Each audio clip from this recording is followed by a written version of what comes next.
वो बहुत छोटी थी जब उसके पैरों में पोलियो हुआ था, निमोनिया हुआ, बुखार हुआ और आर्थिक हालात और नस्लवाद की ऐसी व्यवस्था थी कि वहां इलाज करवाना बहुत मुश्किल था। अमेरिका के टेनेसी में उसका पूरा परिवार रहा करता था।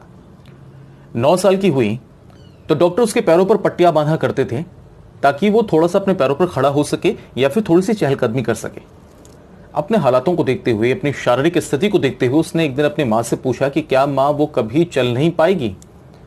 तो उसकी मां ने उस कमजोर सी लड़की को देखते हुए यह कहा कि देखो, इंसान को इस खूबी के साथ ईश्वर ने बनाया है कि वो जो चाहे कर सकता है, इस दुनिया में कुछ भी असंभव नहीं है।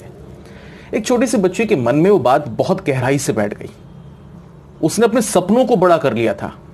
कहते हैं 13 साल की उम्र थी और एक रेस कंपटीशन में उस बच्ची ने हिस्सा लिया। उसने हिस्सा लिया और वो उस रेस कंपटीशन में लास्ट आई। उसने दोबारा हिस्सा लिया, दोबारा लास्ट आई। उसने तिबारा हिस्सा लिया, फिर लास्ट आई। चौथी बार भी उसने उस रेस कंपटीशन में हिस्सा लिया और चौथी बार भी वो लास्ट आई। लेकिन वो तब तक उस रेस कंपटीशन में हिस्सा लेती रही जब तक कि वो फर्स्ट नहीं आ गई। 15 साल की उम्र थी। अमेरिका के टेनेसी यूनिवर्सिटी में स्पोर्ट्स क्लास का पहला सेशन शुरू हो रहा था। बच्चे दाखिला ले रहे थे, अंदर घुस रहे थे, लेकिन एक दुबली पतली सी 5 फुट 11 इंच की एक लड़की अपने कोच से पूछ रही थी कि ओलंपिक के वर्ल्ड रिकॉर्ड्स क्या कुछ हैं। उनकी जानकारियां जुटा रही थी।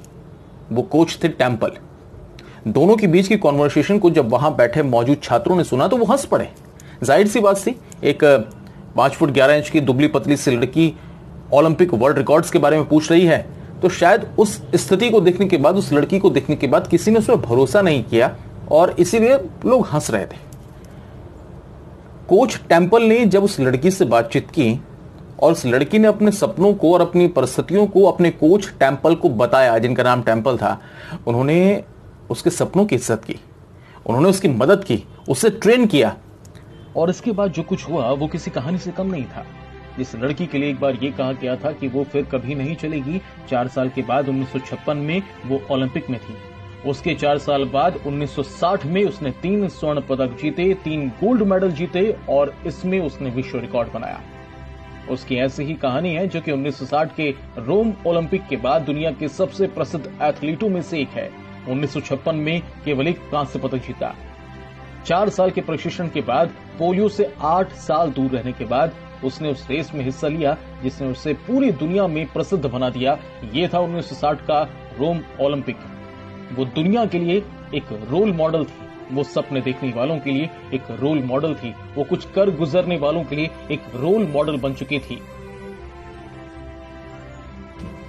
दोस्तों, हमारी जिंदगी में बहुत सी ऐसी परिस्थितियां आती हैं जब हमें लगता है कि शायद वो काम असंभव होगा, तो हमें विल्मा रुडोल्फ जैसे लोगों की बायोग्राफी पढ़नी चाहिए। एक अहम बात जो मैं आप लोगों से कहना चाहूंगा कि अक्सर हम खुद को मोटिवेट करके रखना चाहते हैं। हम चाहते हैं कि हमेशा मोटिवेट रहें, हम पॉजिटिव एनर्जी के साथ रहें। तो उसके लिए क्या करना होगा ये अमूमन ज्यादा लोगों को पता नहीं होता, लेकिन मेरे पास एक एक्सरसाइज है।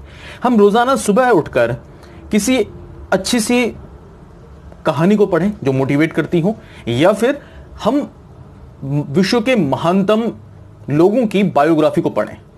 इससे क्या होता है कि दिन भर हम मोटिवेट रहते हैं और एक अलग ऊर्जा का उत्साह हमारे जहन में रहता है। मैं सूर्या बर्थवाल कभी कभी कहानी सुनाता हूं।